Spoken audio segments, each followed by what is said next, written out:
Hi everyone. In this video, I will review the Data Analysis Workbook answer key. Before I do this, I want to remind you that I am not a math instructor. While I'm familiar with basic algebraic calculations and creating visuals, I am not an expert. So, with that in mind, as I review the different answers in the Data Analysis Workbook answer key, I will direct you to ask any expert level questions to a qualified math instructor or subject area tutor. You can see that I'm navigating in the Technical Report Writing Data Analysis Workbook. You can see that I'm on page 1 of the PDF for the workbook. So the answer key represents pages 2 through 12 of the original document, or text pages 1 through 11, as I pointed out to you during week 2.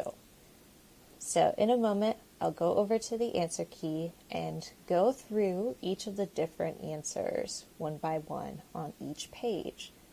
As you watch this video, I recommend looking back over your specific answers to these same questions and figuring out which aspects you need to revise or correct. Please do not attempt to watch this entire video in one sitting. I strongly recommend that you take breaks as needed and come back to each of the different sections as you are looking over the workbook answers. So here you can see I'm on page 1 of the answer key. So we'll start by looking at some terminology and definitions. So for the first time that I taught this course, I completed each of the different exercises before assigning them. So for data, I wrote the following definition: facts and sets of values of subjects with respect to quantitative or qualitative variables. So you can see how that definition may offer some different alternatives, such as facts or values, quantitative or qualitative information.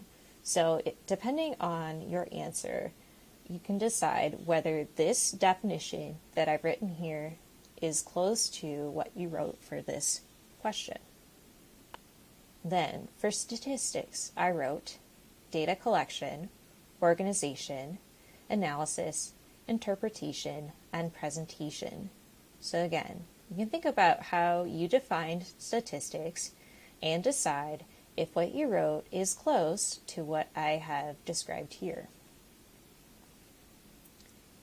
Now, toward the bottom of page 1, you can see definitions of data sets.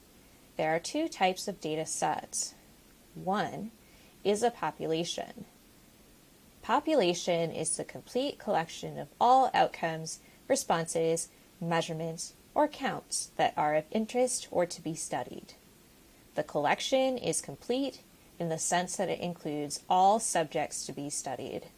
So, for thinking about, for example, your qualitative data analysis project report and presentation, your population is the complete collection of all responses to different subgroups. So your population represents 40 total responses to each of your questions.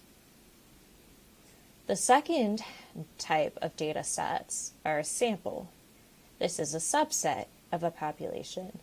So, again, thinking about your qualitative data analysis, project report, and presentation, the sample would be your 2 different subgroups. So you'll have 2 different samples, or subsets, of your total population.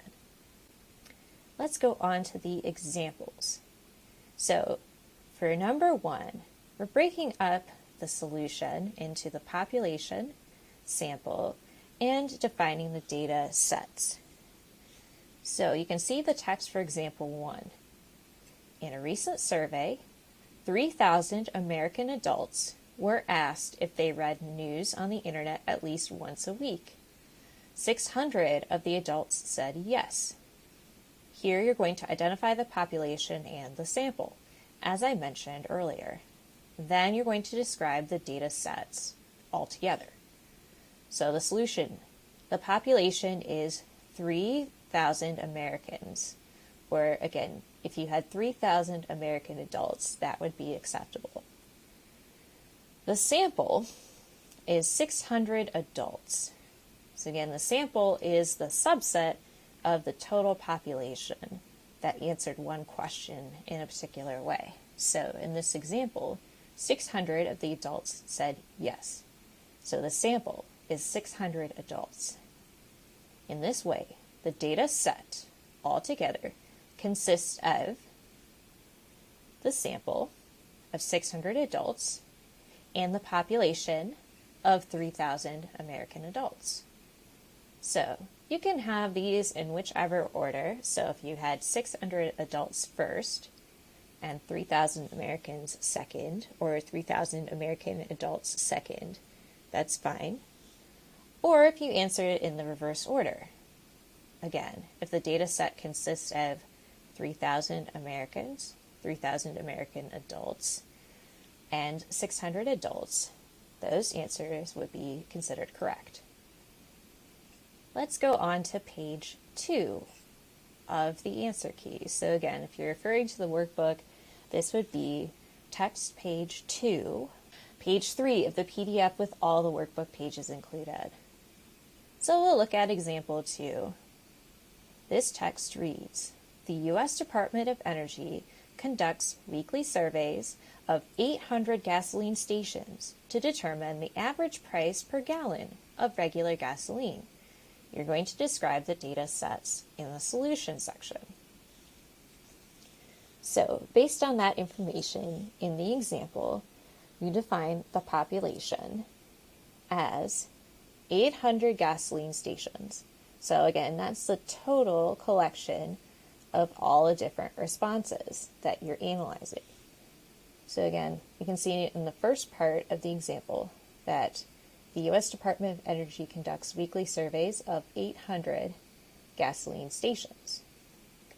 Then, the sample, so again, that's the subset of your population, would be average prices per gallon for regular gas. So again, the total responses, or the population, represents 800 gasoline stations.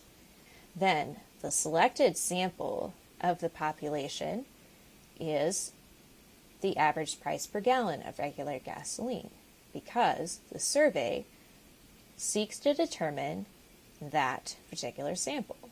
Again, the average price per gallon of regular gasoline.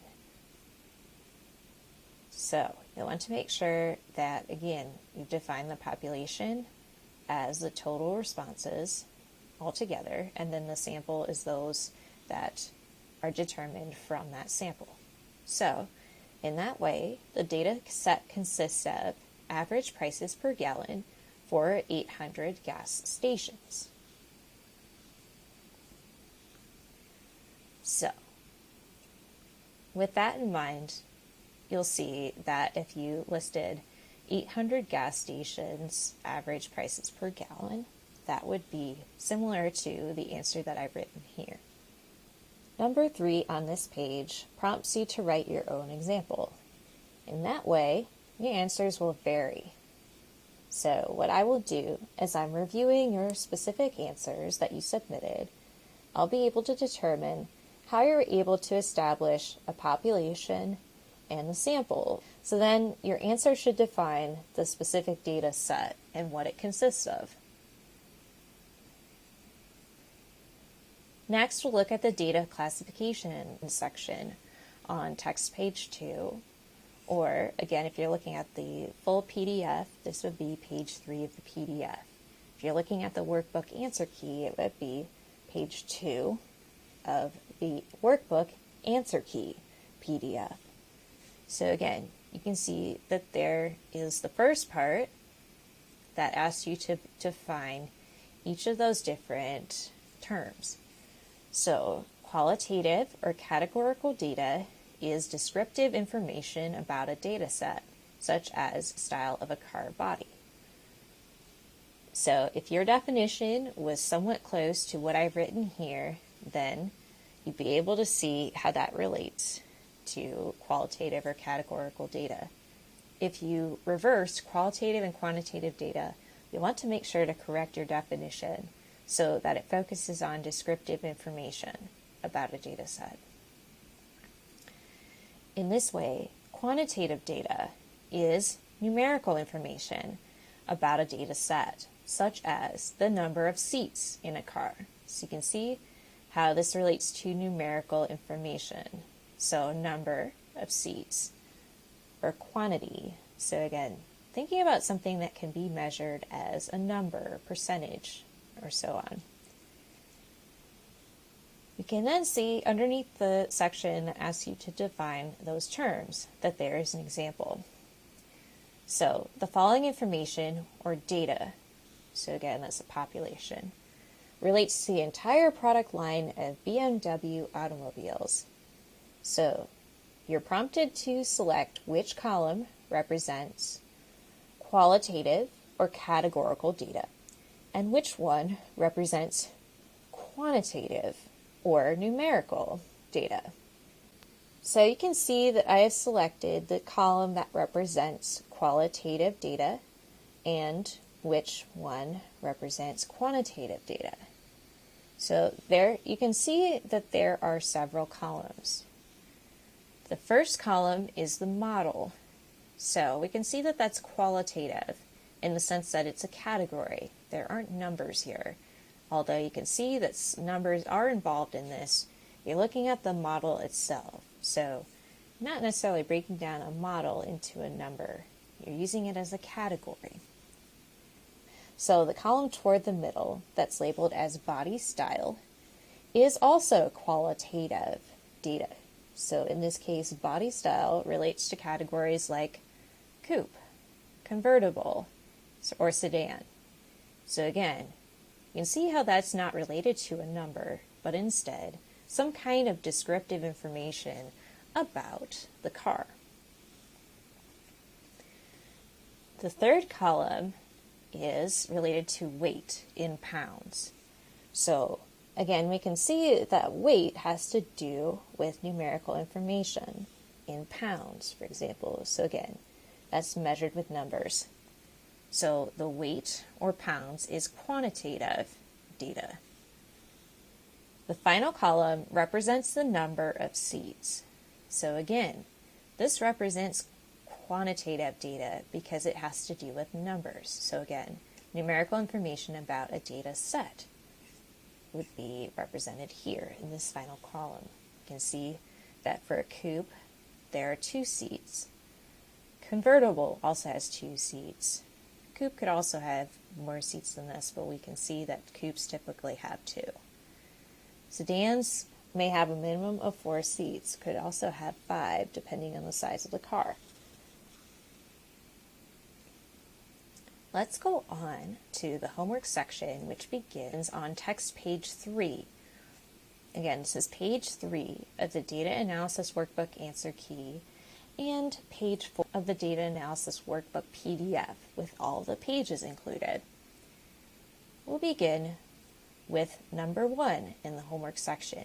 So in this section, you're classifying data as qualitative or quantitative and briefly explaining your choice. So for number 1, the prompt is number of siblings. You would circle if that is qualitative or quantitative. Since this has to do with numbers, so again the key word here is number, and has to do with numbers, this is quantitative data. For number 2 in the homework section, the prompt is eye color. So you would circle qualitative or quantitative for that variable. So in this case, eye color is qualitative. You can have categories like the color blue, the color brown, the color green, and so on. So for number 3 of the homework section, the prompt is population of a state. So you would circle qualitative or quantitative. In this case, the population of a state is quantitative because the population is often represented in numbers. Now, for number 4, the prompt is student ID number. The answers may vary. You'll want to defend your answer by describing how the data will be measured. So, for example, if you're categorizing student ID numbers by factors like freshmen, sophomore, juniors, seniors, and so forth, that could be represented as qualitative data. So again, you're looking at the categories that the different numbers fit into. The other more logical response has been quantitative. So again, perhaps you're looking at the patterns of numbers themselves. You can even sort them qualitatively by odd numbers and even numbers. For number 5, the prompt is grams of carbohydrates in a donut. So you would circle either qualitative or quantitative for that prompt.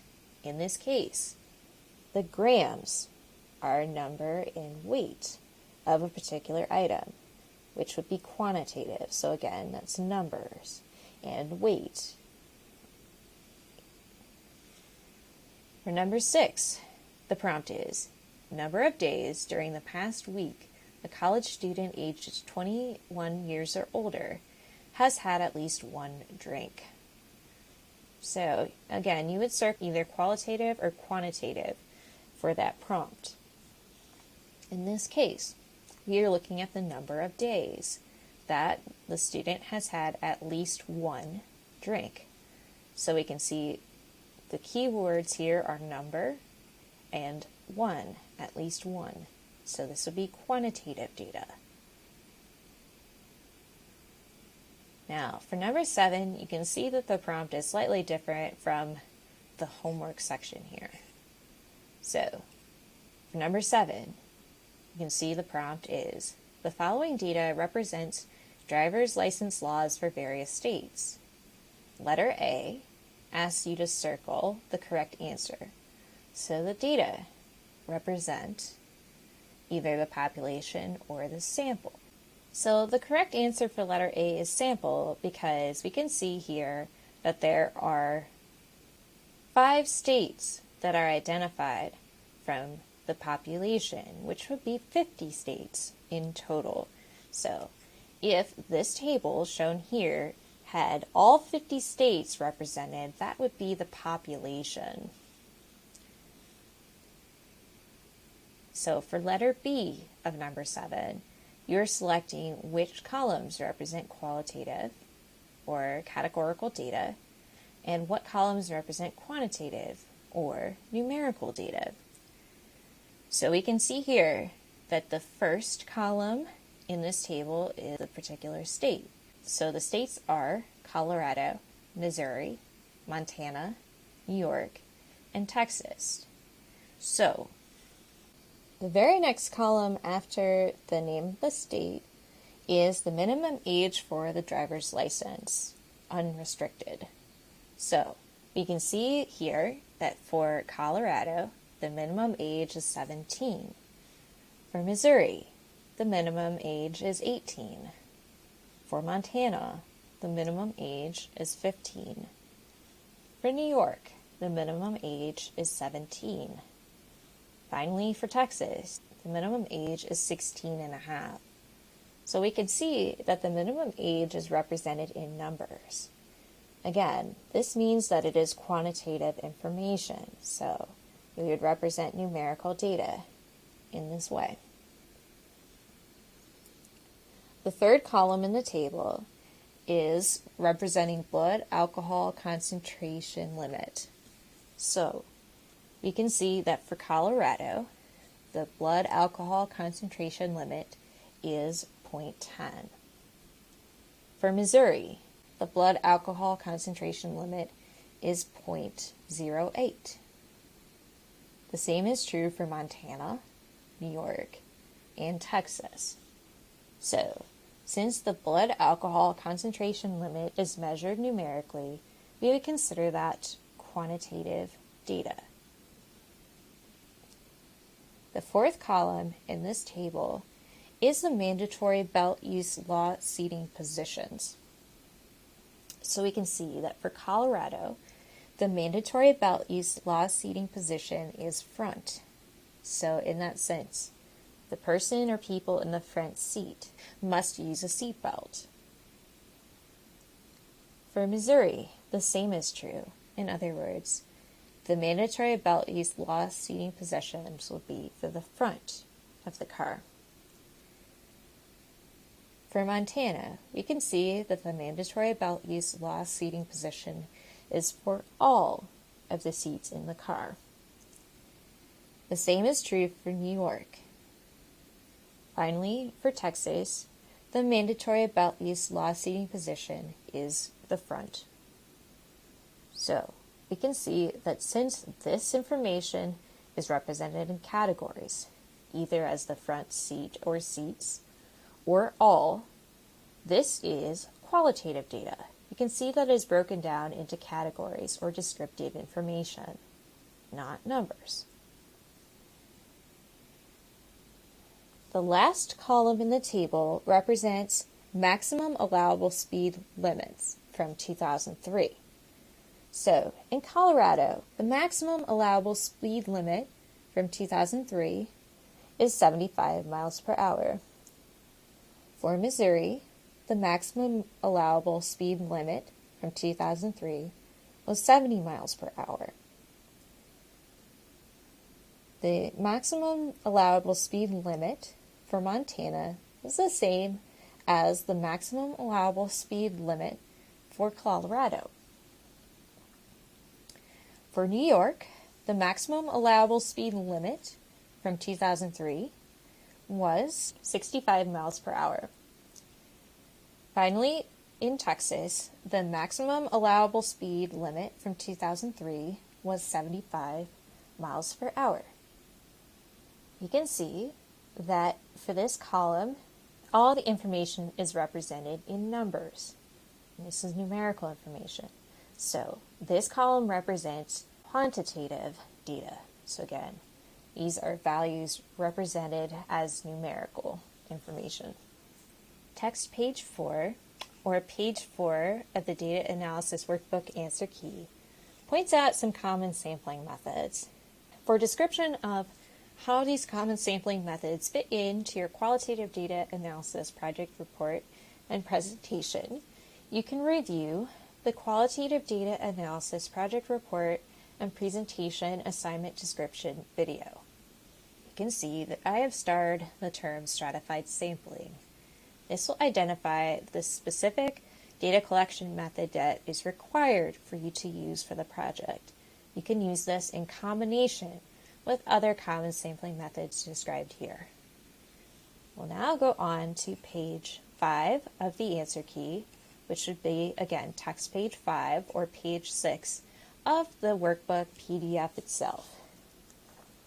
You can see that the top of the page identifies some ways to organize qualitative or categorical data.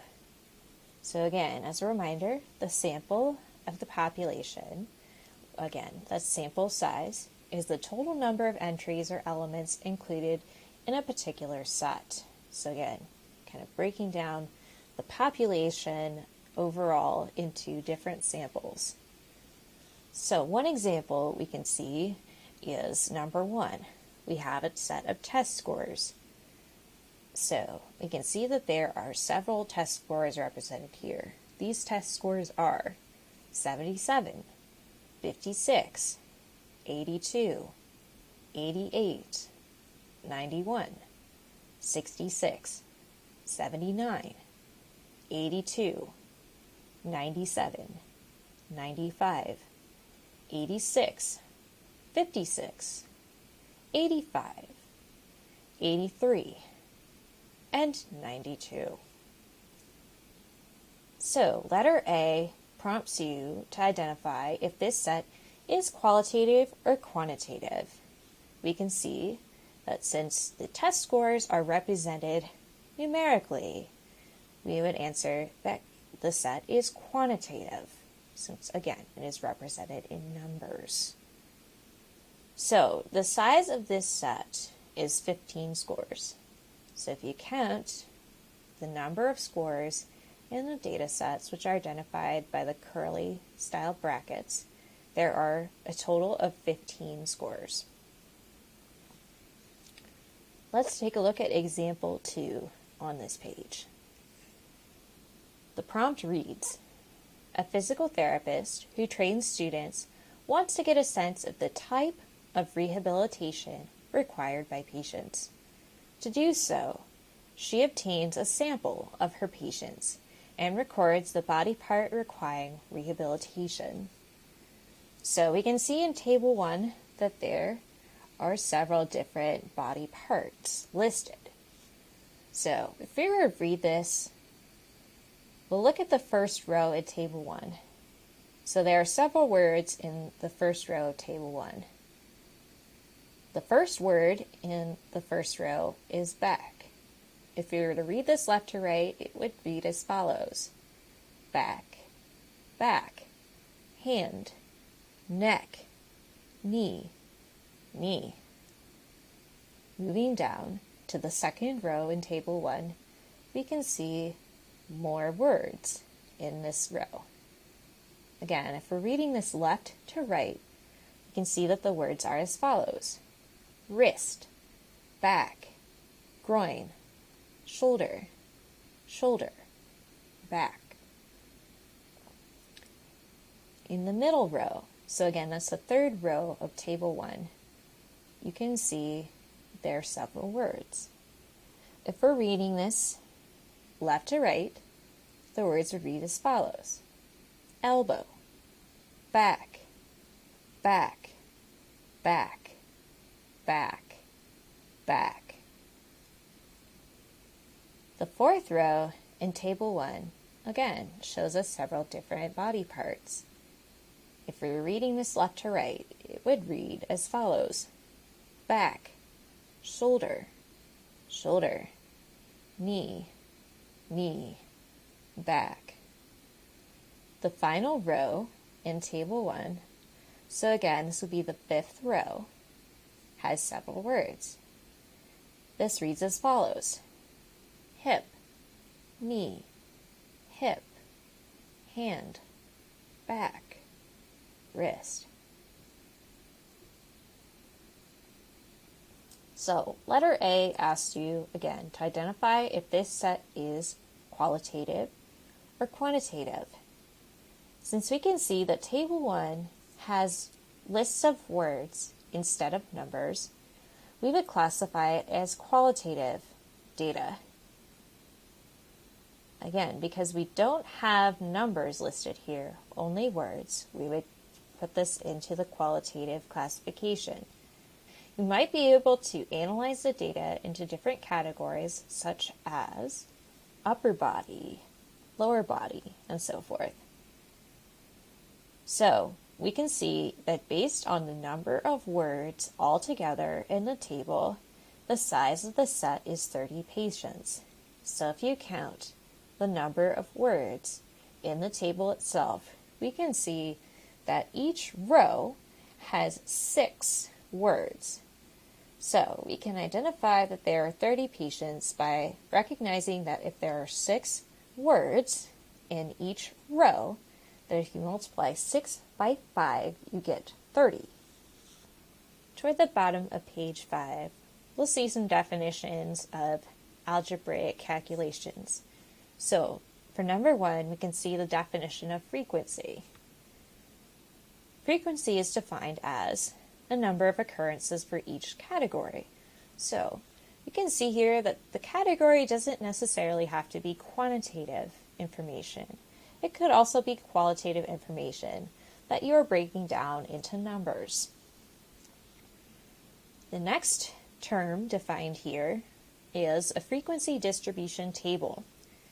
This has a table with 2 columns. So the first column in a frequency distribution table is a list of all the categories.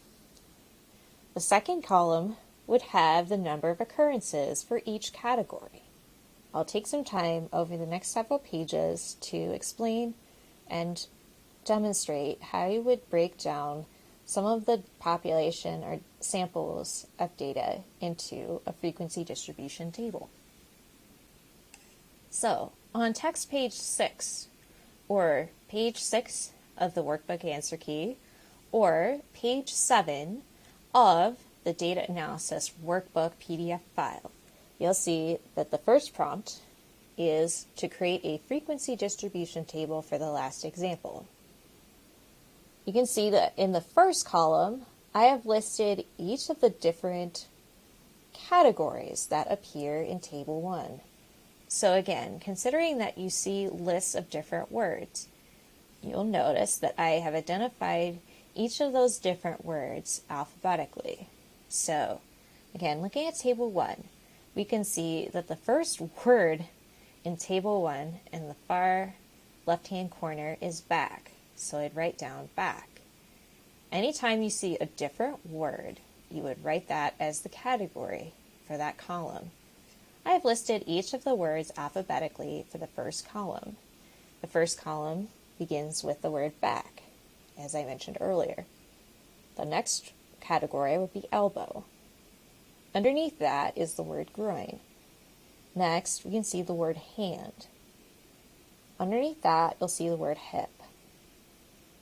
Next is the word knee. After that, we'll see the word neck. The next to last word in the column is shoulder. The final word in the column for categories was wrist. Your answers may vary in the sense that your words may be in a different order than the way that I've listed them here. You can see that I've listed the words alphabetically. So depending on how you listed your words, you'll still want to have each of these different categories here. So we can see that there are 9 categories. So regardless of how you've listed these categories, you should have 9 total categories, and those categories should be the ones that I've listed here. So you can see in the second column of this table that I have listed the total number of occurrences for each category.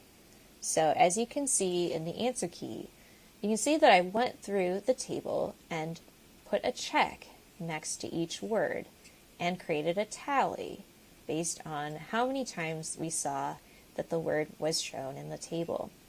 So we can see that for the word back, that there were 12 occurrences. For the word elbow, there was 1 occurrence. The same was true for the word groin. For the word hand, we saw 2 occurrences. For the word hip, we saw 2 occurrences. For the word knee, there were 5 occurrences. For the word neck, this word appeared once. The word shoulder appeared in the table 4 different times. Finally, the word wrist appeared 2 different times. So you may have represented the number of occurrences for each category as a number or as a tally.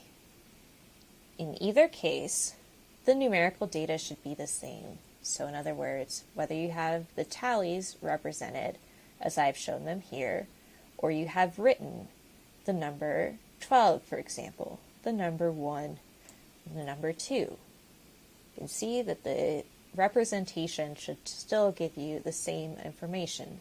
In other words, the number of occurrences for each category. Now we'll visualize the table. So again, the frequency distribution table that you see here by using different types of pictures. So you can see that in not the most neat way that I have created a bar graph for the frequency distribution table. So you can see in number 1 that there is a general definition of a bar graph. A bar graph is constructed by labeling each category of data on a horizontal axis. So again, that would be the horizontal axis that you see here. And the frequency of the category on the vertical axis. So again, you can think of a horizontal axis as one that runs from side to side, so from the left to the right. And the vertical axis would be the one that goes up and down. So from 0 to 12. Starting from the very first point, the 0 point, where the vertical and horizontal axis meet, moving up in variables of 2. So going from 0 to 2, 4, 6, 8, 10, and 12. I chose this scale because we need to make sure that it would fit on this page. So if you decided to use factors of 1 only, that should still be fine. You will see that I have organized this again in alphabetical order based on the categories. You can see for the horizontal axis that I've identified the categories alphabetically. So that means the back category was listed first. Next, you can see elbow was listed second. Groin was listed third. Hand was listed fourth. Hip was listed fifth. Knee was listed sixth. Neck was listed seventh. Shoulder was listed eighth. And then wrist was listed as the ninth category. So you can see again that because I have drawn this by hand, that the numbers are not quite as represented neatly as you would in an Excel spreadsheet or graph, or using graph paper. But you can see that the general trends are clear. The back had the largest number of occurrences, so this would be the highest bar on the graph. Since knee had 5 occurrences, this was the second highest number of occurrences, and so this means that the bar graph was the second highest on this graph. Shoulder was the third highest number of occurrences, so this would be the third largest bar on the graph. You can then see that hand, hip, and wrist had 2 occurrences, so these should be equally represented as the number of 2 vertically. Finally, since elbow, groin, and neck had only 1 occurrences, these would be the smallest or lowest number of occurrences, and so they're the shortest bars on the bar graph.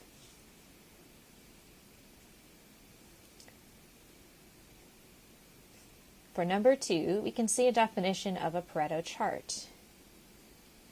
The definition is, some statisticians prefer to create bar graphs with the categories arranged in decreasing order of frequency. Such a bar graph is called a Pareto chart. So you may have seen in the Pareto chart tutorial for Excel that there is not only the bar graphs with the categories arranged in decreasing order of frequency, but there's also a line graph that represents the cumulative totals or percentages. But for our purposes, since the Pareto chart is defined this way in the workbook, we'll focus on the bar graph aspect of this example. A little bit later, we'll talk about how you would plot the line for a Pareto chart. So you can see here that this Pareto chart shows the difference between a bar graph and a Pareto chart. In this case, since back had the largest number of occurrences, it shows up first in the graph. So again, you can see that for number 1, since I arranged the categories in alphabetical order, it turns out that the back was still the first category in the graph. The same is true for the Pareto chart because it had the highest number of occurrences. So we can see that for the Pareto chart, the bar graph is arranged by categories in the decreasing order of frequency. So again, since the knee had the second largest number of occurrences, that it shows up second in the Pareto chart. Since shoulder had the third largest number of occurrences, it appears third in the table. So again, with decreasing, it means the numbers are getting smaller. So it goes from largest to smallest. Let's look now at text page 7 Workbook answer key page 7 or page 8 of the data analysis workbook with all the pages added. Number 2 relates to relative frequency. This is an algebra review concept. If 16 out of 20 students attended class today, letter A asks us, what percentage of students are in class today? So, if we create a fraction with 16 out of 20, we can see that the percentage of that fraction is 80%. So, if you take 16 and divide it by 20, we get 80%. By process of elimination, we can identify that the percent of students that are not in class today would be 20%. So again, if we're thinking about percentages, you want to make sure that each sample adds up to 100% for the population.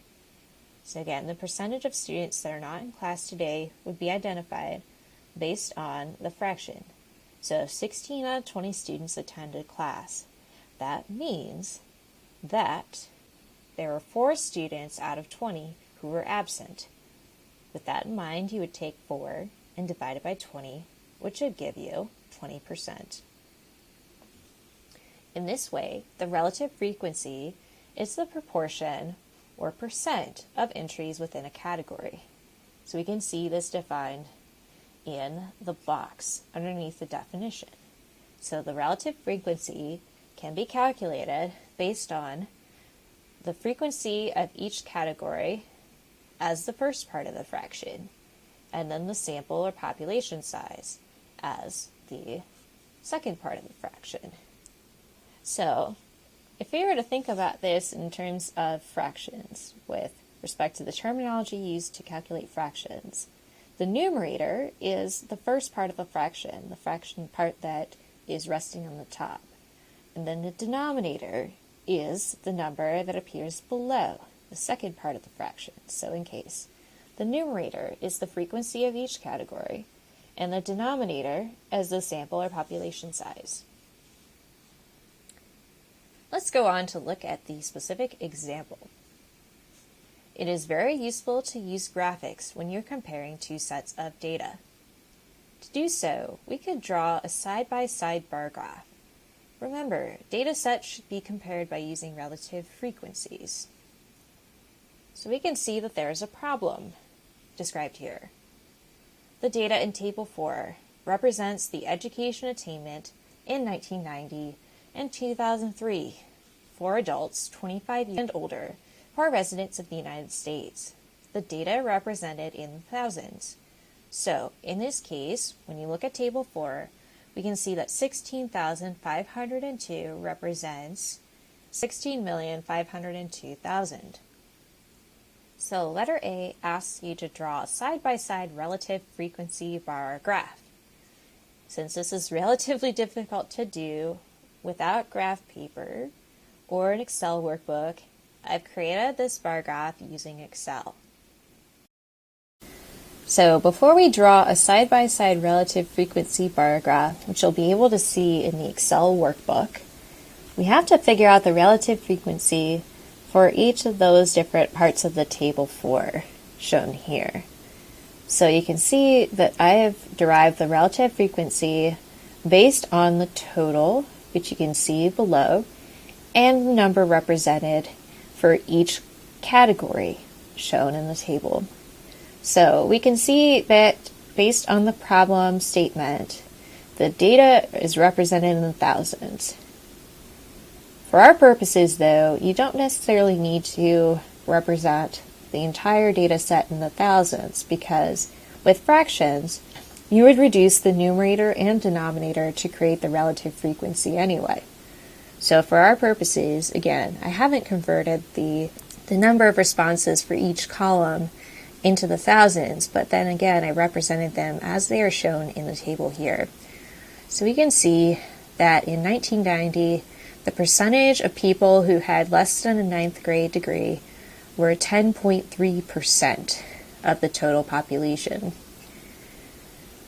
The relative frequency for those within 9th to 12th grade education without a diploma was 14.3%. So again, that was based on the number 22,842, which would actually be 22,842,000 divided by the totals, which were 158,873,000. So again, just for the sake of reduction of the fraction, I've derived the relative frequency based on the numbers shown on the table. So the relative frequency for those who earned 9th to 12th grade attainment with no diploma was 14.3%. Next, for those who earned a high school diploma in 1990, the relative frequency was 29.9%. People who earned some college degree in 1990 was 18.7%.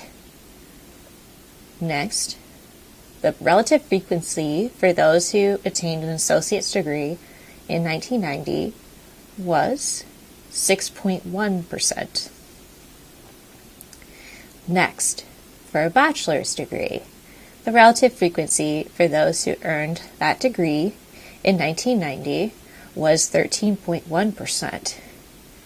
Finally, for a graduate or professional degree, the relative frequency of those who attained that degree in 1990 was 7.2%. If you add up all the percentages, it should equal 100%. Next, we'll look at the data in the 2003 column. So, for 2003, the relative frequency for those who attained less than a ninth level of education was 6.6%. For those who attained 9th to 12th grade education without a diploma in 2003 was 8.8% as the relative frequency. Next, the relative frequency for those who attained a high school diploma in 2003 was 32%. For those who attained some level of a college degree without a diploma was 17.1%. In 2003, the relative frequency for those who attained associate's degrees were 8.1%. Those who attained a bachelor's degree in 2003, we saw that the relative frequency for that was 17.9%. Finally, for those who attained a graduate or professional degree in 2003 was 9.2%. So we can see for each of those different percentages, I calculated that using each of the different numbers shown for that category, so number of occurrences, divided by the totals shown here. So again, we can see that the totals for those who attained some kind of education in 2003 was a total of 185,182,000 people. So for each category, we saw that we took the number and divided it by that total number of people. So again, we can see that for less than 9th grade, the number was 12,276,000. So in that example, we can see how that breaks down for each of the different categories that I described earlier. As you look at the relative frequency column for 2003, all of these percentages should add up to 100%. Now that this information has been calculated, you can draw a side-by-side relative frequency bar graph. I'll come back to the response for letter B after we look at the Excel workbook. You can see that I have opened the data analysis workbook exercises that I created in Excel. I recommend opening the data analysis workbook exercises file in Excel so that you're able to see all the different elements of the data that I've entered into each cell, and then how that translated into the graphs and other visuals that I've created. So we can see here that I have replicated the relative frequency table that I calculated on text page 7 of the workbook and page 7 of the answer key in here. You can see that I have used numbers to represent the percentages instead of the percent symbols. You can certainly use the percents formula in Excel to create the percentages and then represent them here on the graph in that way. Either way, the values we can see are the same.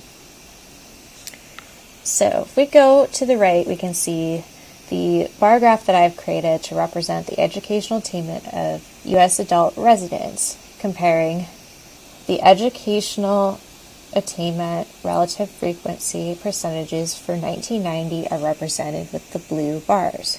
You can see that there are data labels for each of the different values shown here just above the bar parts of the graph.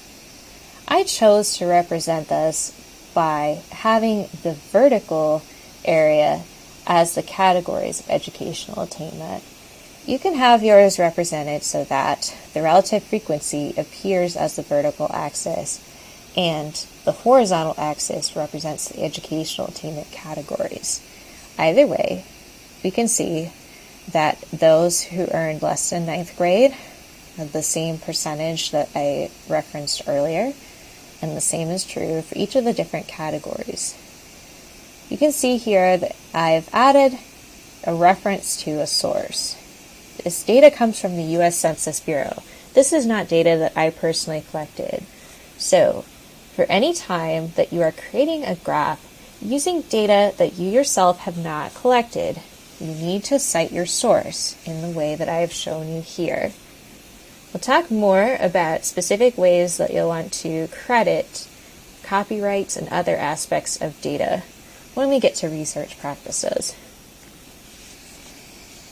Again, you can see as you look through the data analysis workbook that I have labeled each of the different pages or tabs in the Excel workbook as the table that they correlate to or page that they correlate to in the workbook. So in this case, since we're talking about text page 7 or page 8 of the complete PDF file, but still looking at table 4 on that page, I have used the reference label table 4, text page 7. I'll go back now to the workbook. So let's look at what the correct answer is for letter B. So the question is a greater proportion of Americans earning a bachelor's degree? So the answer is yes. If we compare the relative frequency of those who earned a bachelor's degree in 1990 with the relative frequency for those who earned a bachelor's degree in 2003, you can see that in 1990, 13.1% of the population earned a bachelor's degree. And in 2003, 17.9% of people earned a bachelor's degree. This represents the greatest proportional difference between each of these different relative frequencies. You can see that I actually corrected the previous answer that you saw earlier in this recording. As I reviewed my answer, I realized that I had calculated the percentages incorrectly in my discussion of which had the greatest proportional difference. So, you can see that the greater proportion of Americans are earning a bachelor's degree in comparison with those who earned a bachelor's degree in 1990. We'll take a look now at page 8. You can see that for number 3, there's a definition of a pie chart. This is typically used when data presented in percentage form or relative frequency is the most logical representation for that data. A pie chart is a circle divided into sectors or slices of the pie. Each sector or slice represents a category of data. So, we can see the educational attainment for 2003 is represented here in the pie chart. And you can see that the percentages correlate to the percentages that I calculated earlier and described to you earlier. So, we'll look next at the example on page 8. So, the following data in the table represents the region of birth of foreign-born residents of the United States in 2005. you will visualize this data given by using a pie chart. Remember, you have to use a relative frequency distribution in order to represent the data as a pie chart. So we can see for this table that the first column in the table is the category of region. So the categories are Caribbean, Central America, South America, Asia, Europe, and other regions. You can see that this data comes from the U.S. Census Bureau as well. So the second column in this table represents the number of foreign-born residents of the United States in 2005 for that region. So for the Caribbean, this number was 3,384. For Central America, the number was 12,362. For South America, the number was 2,111. For Asia, the number was 8,375. For Europe, the number was 4,590. For other regions, the number was 2,680. You calculate the total, which you will need in order to derive the relative frequency. The total number of foreign-born residents in the United States was 33,502. We'll take a look now at the Excel workbook to see how you can derive the relative frequency and use that to create a pie chart. You can see that I am in the second tab of the Data Analysis Workbook Exercises Excel Workbook. The label for this tab is Example, text page 8. You can see that I have created a table to represent the region as the categorical information and the relative frequency for that category. So again, you can see that I have derived the relative frequency based on the number in the thousands from the table on text page 8 of the workbook and answer key. For the Caribbean, the number of residents was 3,384. We take 3,384 and divide that by 33,502, you get 10.10%. or 10.1%, depending on the decimal values you want to include. For Central America, the relative frequency was 36.89%. Again, this was based on the number of Central American residents in the thousands, which was 12,362, divided by the total number of foreign-born residents, which again was 33,502. So the relative frequency was 36.89%. For South America, the number in the thousands was 2,111. So 2,111 divided by 33,502 gives us a relative frequency of 6.3. So again, depending if you want to represent both decimals of the percentage, you'd have 6.30 or 6.3%. For Asia, you can see that the total number of residents was 8,375.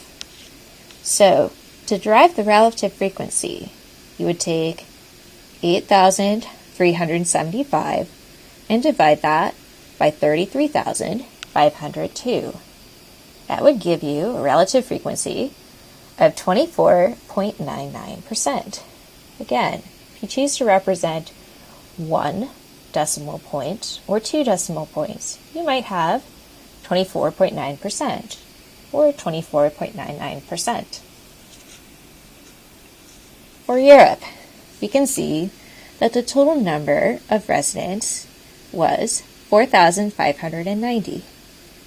If you take 4,590 and divide that by 33,502, that would give you a relative frequency of 13.7 or 13.70%.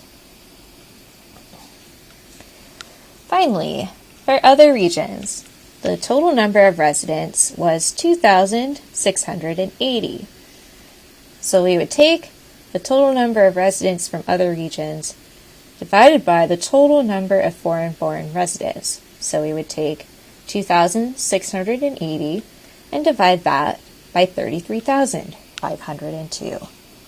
That percentage, or the relative frequency, was 7.99%.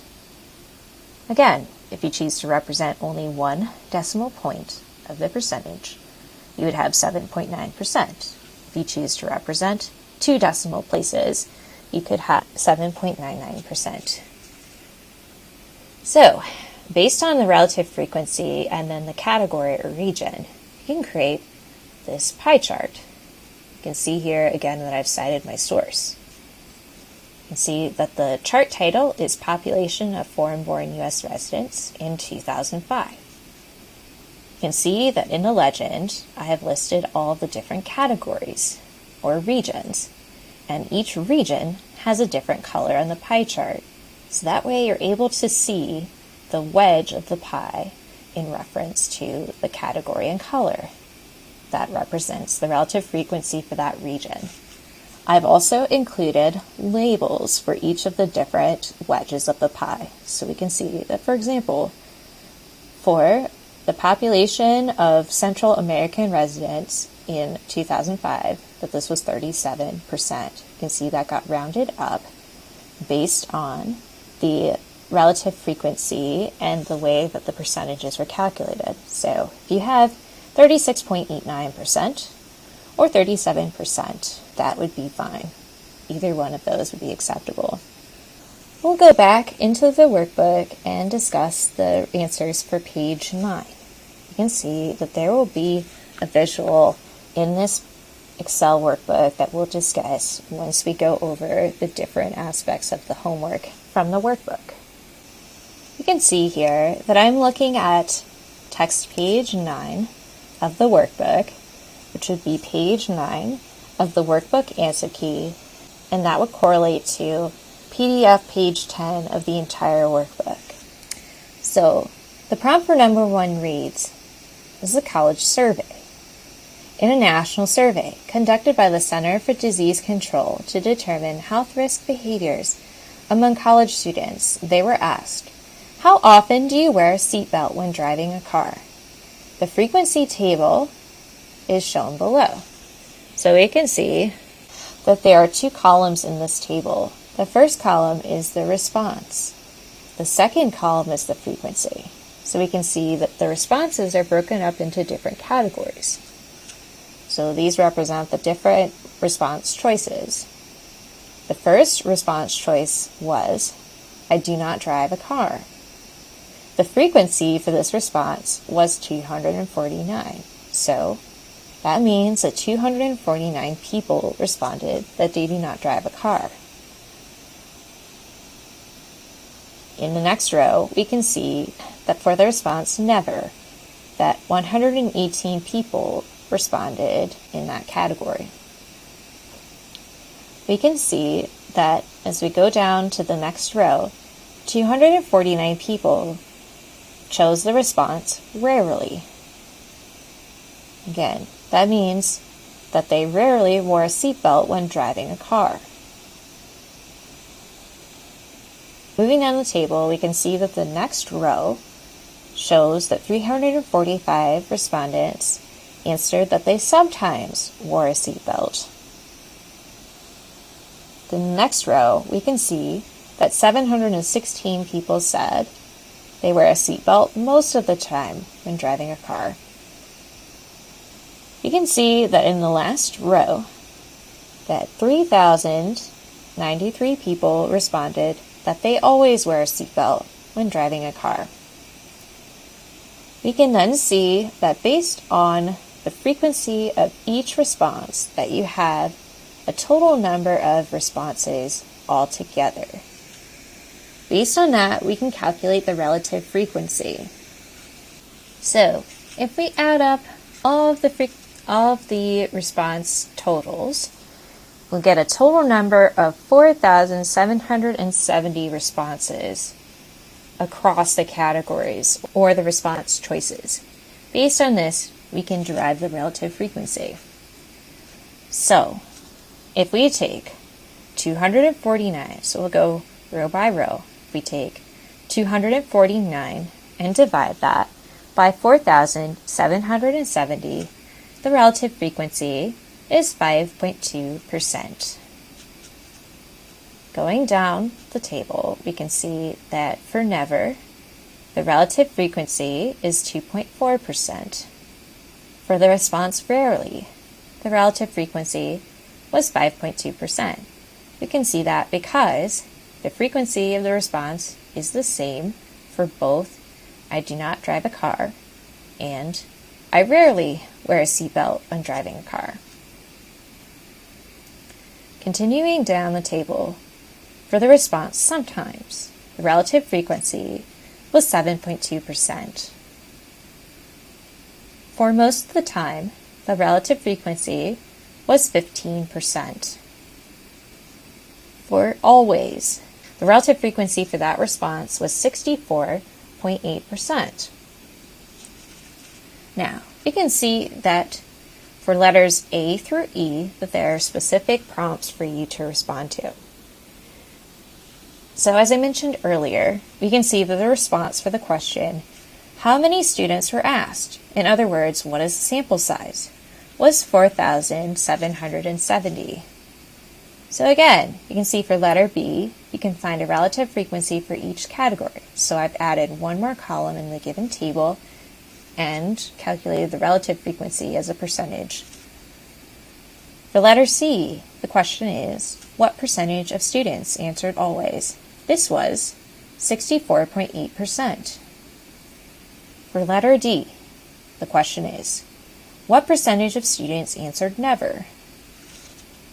We can see again that if we look at the relative frequency for that response choice, the percentage was 2.4%.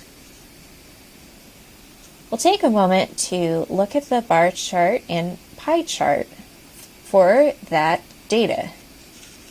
You then were prompted to describe which one you prefer.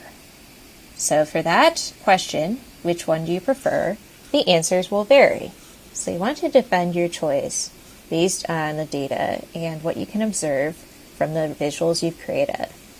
We'll go now to the Excel workbook.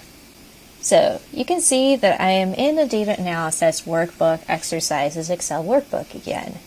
I'm looking at the tab that's labeled as Homework, text page 9. You can see that I've entered data in the various cells. So for column A, I've categorized these by response. I've selected the data based on the different response options. Then, for column B, I've listed the frequency as the numbers we can see in the table itself. Then, based on the information I described earlier, I've tabulated the relative frequency for each response in column C. You can see that I have selected data for the charts based on response choices which appear in cells A2 to A7. For column B, I have selected the B1 cell as the axis label for the bar graph you can see on the right-hand side. I'll talk about that in a minute.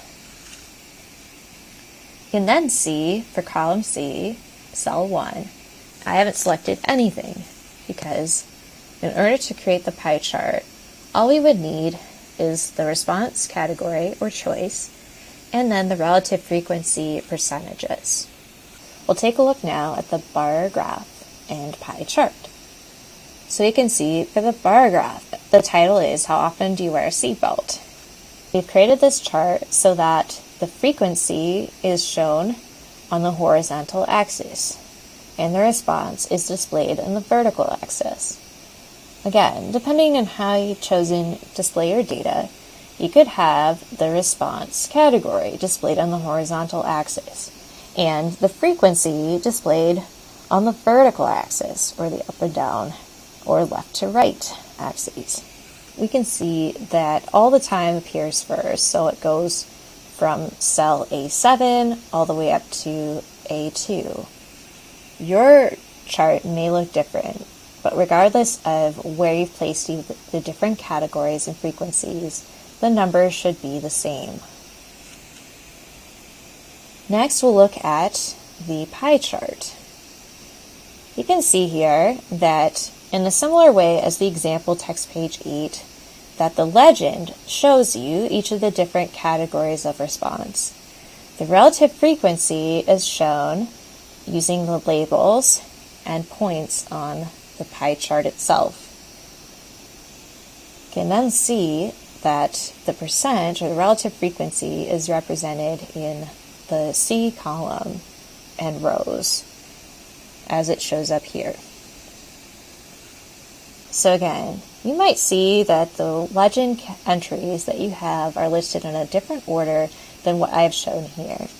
Regardless of where and how you've listed the legends, the percentages should still look the same. You might even have different colors for your chart.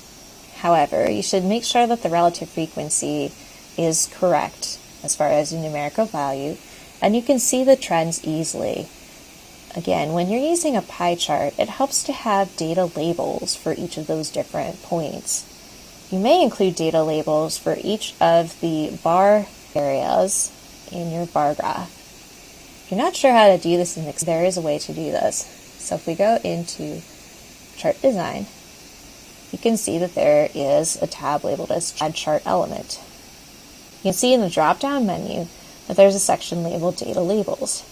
So you can click on that and see that there is a drop-down menu. I have selected none for this example. You can see there are different ways to place the data labels.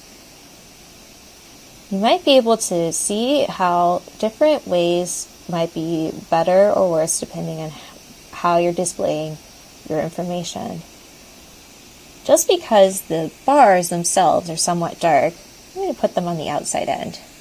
So we can see that the number or the frequency appears just above each of the bars. You can see that I'm on the last page of the workbook answer key, and on the last page of the exercises to complete for the data analysis workbook. So again, you can see that the text reference is text page 10 or data analysis workbook page 11. As I said before, the PDF page 12 or text page 11 is a step-by-step Excel bar graph and pie charts tutorial. We'll take a look now at number 2. You can see that there is a table at the very top of the page. The following data represents the diagnoses of a sample of 20 patients admitted to a hospital. So we can see that this table is very similar to the one that we described earlier, which appeared on text page 5. Or if we're looking at the PDF, you can see that this is PDF page 6 of the Total Data Analysis Workbook. If you're looking at the Workbook Answer Key, you can refer to Workbook Answer Key page 5 to see that table again. So in this way, this is all categorical data at this moment. So you can see each of the different diagnoses listed in different rows. So for reading this from left to right, we can see that the first row has 3 different diagnoses.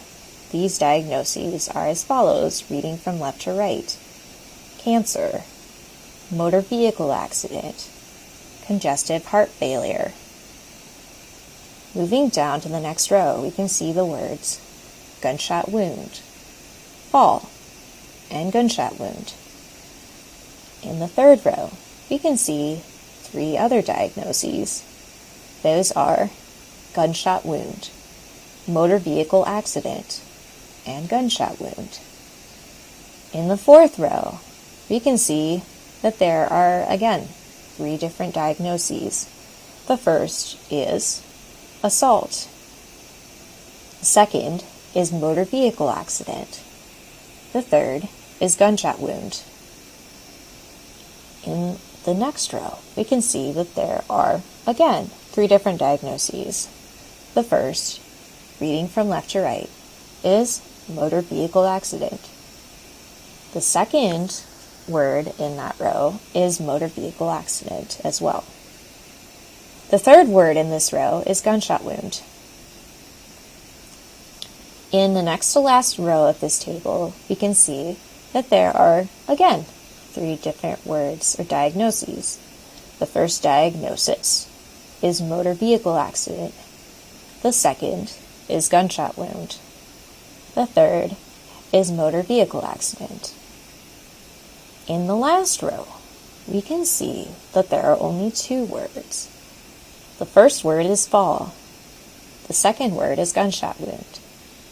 Again, if you count the total number of diagnoses in the table, this would be 20 total diagnoses. If we are looking at this table in a numeric fashion, we can see that for the 7 rows, that the first 6 rows have 3 words, which would give you 18. And then for the last row, there are only 2 words. In that way, this would add up to 20 total diagnoses. For the letter A, you're prompted to create a table with 3 columns. The first column would give you categories of diagnoses. The second column would be the frequency, so the number of times that you saw that diagnosis. Finally, the third column would represent the relative frequency.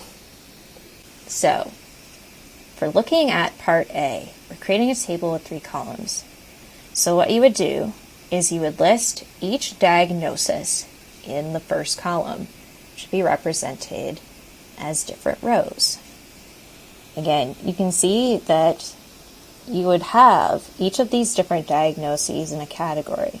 Whether you list these alphabetically or by what you see first, second, third, and so on in the table is really up to you. Regardless of how you've listed the diagnoses, you should have all the different categories that I'm reading out to you. So, you should have, as one of the diagnoses, cancer. You should also have gunshot wound, assault, motor vehicle accident, fall, and congestive heart failure. So if we're looking by diagnosis, we could see that cancer shows up 1 time in the table, which would give you a frequency of 1. Gunshot wound shows up 8 different times.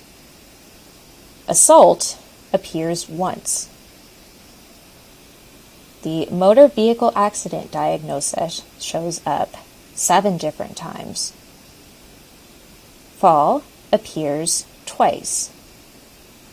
Finally, the congestive heart failure diagnosis appears once. You can see that for the second column, I have represented the frequency as tallies. Whether you choose to represent these as tallies or as a number, for example, if we're looking at gunshot wound, you might have written the number 8 for frequency. The value should be the same. So then, we can derive the relative frequency based on the frequency from column 2 and the total number of diagnoses, which was 20. We can already see that based on, again, counting the number of words you see in the table and then just reading the text in example 2.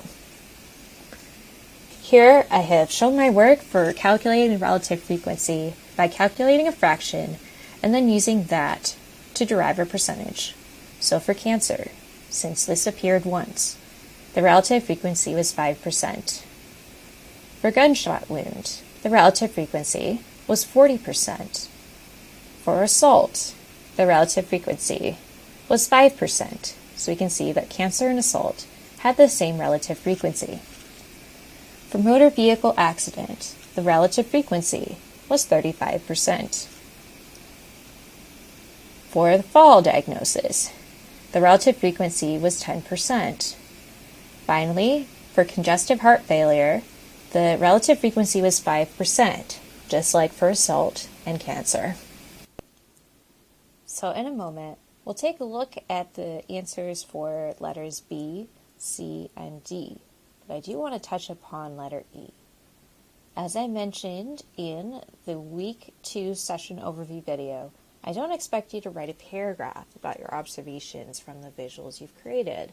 Since this is already a writing intensive course, maybe want to focus on just some general observations or specific conclusions that you drew as you're creating your visuals and taking a look at how the trends were represented in those visuals.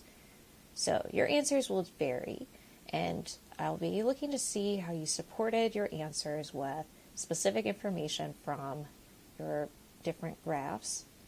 And again, these don't have to be complete paragraphs or complete sentences. These are just simply observations. Brief, quick conclusions.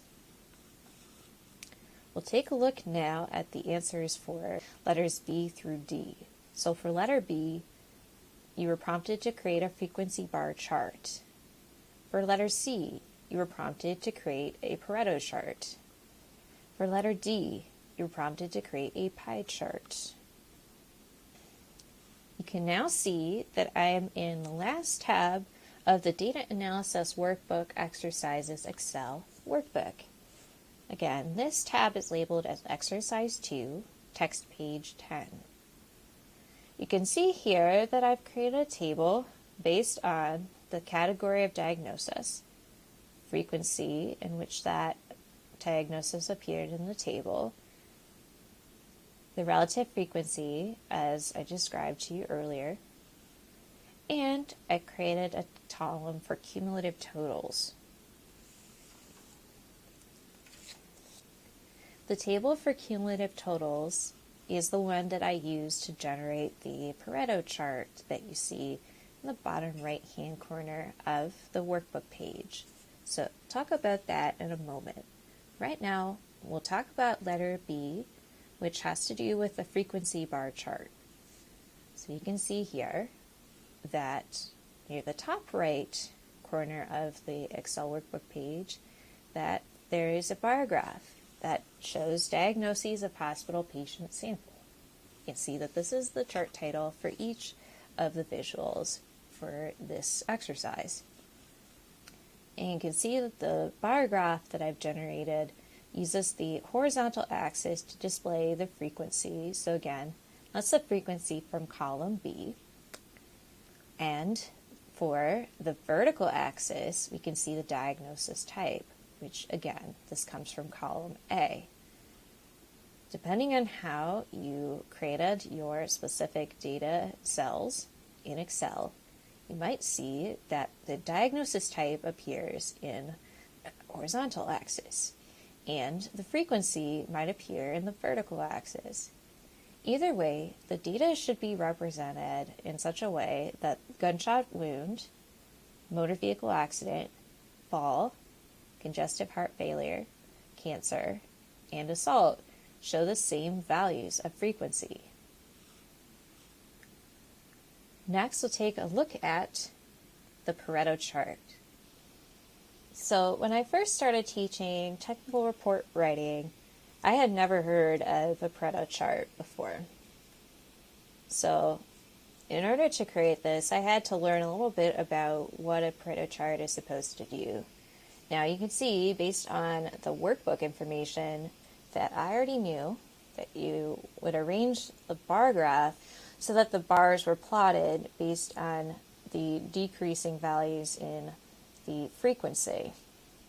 So when I had learned about creating the Pareto chart line, what I understood was you would need to have the cumulative totals in order to represent that with the relative frequency, in addition to the frequency for each of those different categories. So that's why you can see here that the Pareto line takes you over to the relative frequency in an ascending order to get to 100%. And I use that based on the cumulative totals for each of those different diagnoses. So you can see the cumulative totals are based on adding up the frequency in order. So for assault, again, we see the cumulative total is 1. Then, with cancer added, the cumulative total is 2. With congestive heart failure added, the cumulative total was 3. For fall, the cumulative total went up to 5. since we added 3 to 2 would give us 5. Then when you add motor vehicle accident to that total, running total of 5, you got 12, since 5 plus 7 equals 12. Finally, with gunshot wound added in to the running cumulative total, that would give us a cumulative total of 20 diagnoses. So again, 12 plus 8 will give us 20. So, you may have noticed that in the most recent tutorial for creating a Pareto chart in Excel, the creator of the YouTube tutorial describes how you need to create cumulative percentages in order to plot the Pareto line correctly. So, with this in mind, I want to note that if you used the cumulative percentages to create the Pareto line, that would be acceptable. If you used the cumulative totals, as I have done here, that would also be acceptable. If you find that this particular tutorial differs from what you have heard in other classes, or what you've heard as far as the way that I created the Pareto line is different from what you've heard from qualified math instructors or subject tutors, I would recommend referring to what they have to say as guidance for creating Pareto charts in the future. Finally, we'll look at the pie chart. So again, we use the relative frequency and the categories of diagnoses to create this pie chart. So again, you can see that the legend entry shows each of the different diagnoses in alphabetical order.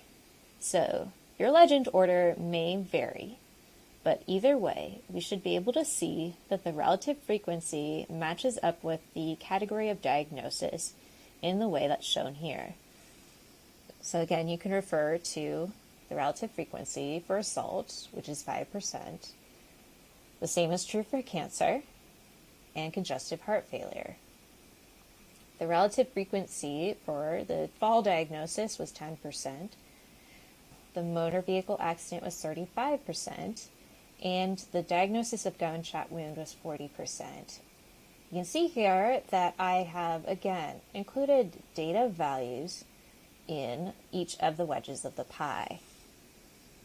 So in the future, when you're creating visuals for your qualitative data analysis project report and presentation, and you're using a pie chart, I recommend including labels for each of the wedges, so that way your audience knows exactly what values each of these wedges are worth. If you are creating a frequency bar chart, you can use the horizontal and vertical axes to label each of the bars. If you don't have a data label for each of the bars itself, that's fine, because you should be able to see the trend based on the axis that displays the frequency in number values. You should also see the type or category that you used to plot the bar graph. Please post any general questions about the workbook, especially questions about my answers, in our course questions forum. For questions about your workbook answers or your participation credit for this activity, please contact me directly.